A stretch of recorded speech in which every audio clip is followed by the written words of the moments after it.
Pagod na ako. Si Kian ba yun? Wala, nakauwi na pala siya. Yes, makapunta na ako sa kanila. Tawagin ko kaya? Ay, napapaya. Tawagin ko na lang. Sige! Hi, Kian!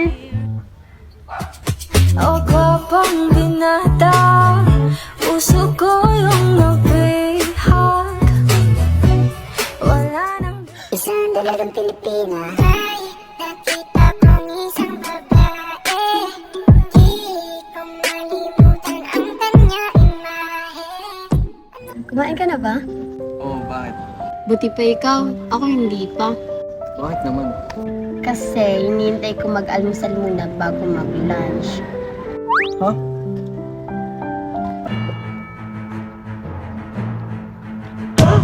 Ate! Ano ba yun?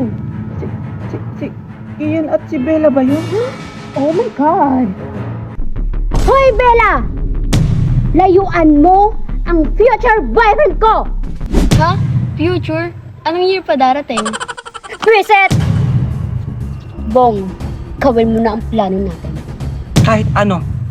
Kahit mahulog man ako sa kanal, ate, gagawin ko! Tulak mo si Bella. Ha? Tulak ko? Sige. Aray ko, ate! Successful ba? Hindi! Ikaw lang yung bumagsak. Tanga-tanga mo talaga. Plan B. Ano naman, ate? Tatakutin mo sila. Ha?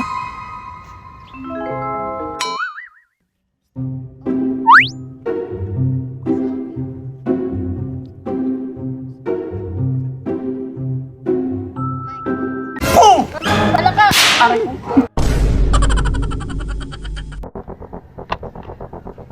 Ka naman nun.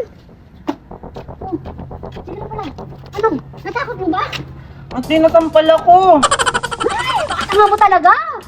Ano Oh, ba ginalingan? oo ah. Yun lang yung pinapagawa ko sa'yo yun. Hindi mo ba nagawa? Sorry ah. Tingnan mo nga, ate, nasampal pa ako. Sakit-sakit. Ang tama mo kasi talaga. Ako na ang nagawa. Ate naman kasi. Bago kang ulo yung... Kian, halika nga. Magkukusap na tayo masinsinan. Pumili ka. Ako o siya? Bago ako pumili, pwede bang umuwi muna ako? Gutom na rin ako. Tara, kain tayo. Sandali, Kian. Saan kayo pupunta? Bibili lang kami ng ice cream. Ice cream? Ang bilis mo naman akong palitan. Ha? Kailan ba naging tayo? Hindi pa nga. Pero parang niloko mo na ako. Ha? Paano kita lulukoyin eh wala naman tayong relasyon? Yun na nga yung point eh. Mahal kita. Anong gagawin ko? Ano ka ba? Di nga kita mahal, tsaka sino ka ba? Ang sakit. Ang sakit! Girlfriend mo din yan, Kian? So ano ako? Collection mo? Lah, ba't ba kayo nagpipiling-pilingan? Pipiling jowa kayo ah. Aray ko. Aray ko nga! Mga agaw. Lo,